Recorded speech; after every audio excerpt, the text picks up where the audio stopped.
श्री शिवाय नमस्तुभ्यम। जानते हैं आखिर क्यों मंदिर में शिवलिंग की जलाधारी उत्तर मुखी रहती है?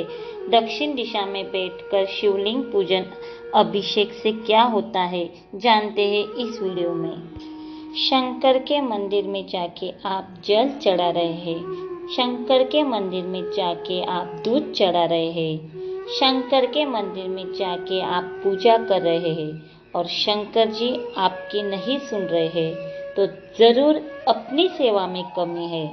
शिव देने में नहीं कमी करते, अपनी सेवा में कमी है। कभी कभी सबको लगता है कि हम इतने साल से बेलपत्र चढ़ा रहे हैं, शिव जी की पूजा कर रहे हैं, फिर भी हमारे शिव जी सुन नहीं रहे हैं।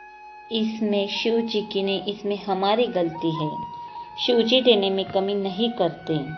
जब शंकर भगवान ने 10 दिशाओं में 10 दिशा बांटा, तब एक दिशाओं का अधिपत्य बनाया है कि कौन सी दिशाओं में कौन सा देवता इसका अधिपत्य रखेगा, कौन से देवता यहाँ पे निवास करेंगे, किसका अधिपत्य किस दिशा में होगा।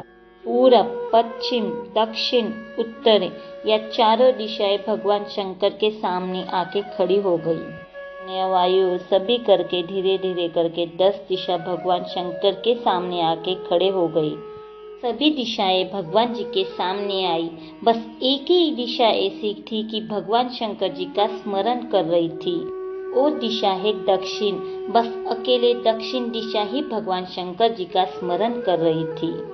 सबके मन में एक प्रश्न रहता है कि शिव जी की जलाधारी उत्तर की ओर क्यों रहती है? जब दक्षिण दिशा भगवान शंकर का स्मरण कर रही थी, तब बाकी की सब दिशाएं आपस में बात कर रहे थे। तब उत्तर दिशा दक्षिण दिशा को देखकर हंसने लगी, ठिठोरे करने लगी। तब पूरब और पश्चिम दिशा ऐसी थी कि उसको अपना बहुत अभिमान था। उन्होंने पहले ही सोच लिया था कि सर्वदेव हमारे अधीन है। पूरब और पश्चिम दिशा में सर्वदेव अधीर है तो हम क्यों स्मरण करें, इसलिए पूरब और पश्चिम बैठे रहे। जब उत्तर दिशा दक्षिण दिशा की बहुत ही ठिठोरी कर रही थी, तब शिव भगवान इन दोनों के बीच में थे।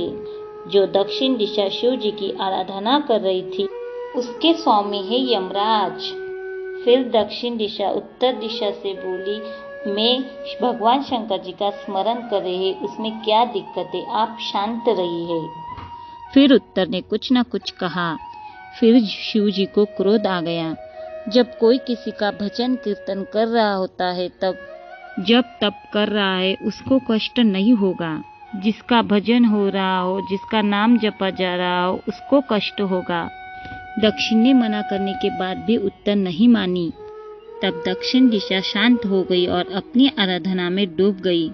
तब शंकर भगवान एक लिंग में प्रकट हुए। भगवान का तेज ही इतना प्रकट था कि दक्षिण दिशा घायल होने लगी। फिर बाद में उत्तर दिशा ने दक्षिण दिशा से क्षमा मांगी, कृपा करो। तब दक्षिण दिशा ने जल का पात्र लेके शिव जी पे चढ़ाया और जल उत्तर की तरफ गया। तब उत्तर की जलनता समाप्त हुआ। तब दक्षिण दिशा ने शंकर जी से वर मांग लिया, मेरी कामना पूरी की, मेरे सखी को बचा लिया, मेरी मनोकामना पूरी की। शंकर भगवान ने कहा, सुनो दक्षिण, तुम्हारा पति यमराज तुम्हारे साथ में रहता है। दक्षिण दिशा की तुम मालकिन हो, यमराज तुम्हारे स्वामी है। पूरब, पश्चिम, उत्तर ये 3 दिशाओं में जो शंकर की आराधना करेगा, शंकर कभी उसकी कामना पूरी नहीं करेगा। जो दक्षिण दिशा में बैठकर शिव की जलाधारी उत्तर की ओर हो, दक्षिण दिशा में बैठकर एक लोटा पानी भी समर्पित कर दे, शंकर उसकी मनोकामना पूरी कर देगा। शिव पुराण कहती है, पूरब, पश्चिम, उत्तर की ओर कोई भी शंकर जी की आराधना करेगा तो शंकर नहीं सुनेगा। दक्षिण दिशा में बैठकर एक लोटा भी चढ़ा दिया तो शिव समर्पित होगा और शंकर जी उसकी मनोकामना पूरे करेंगे।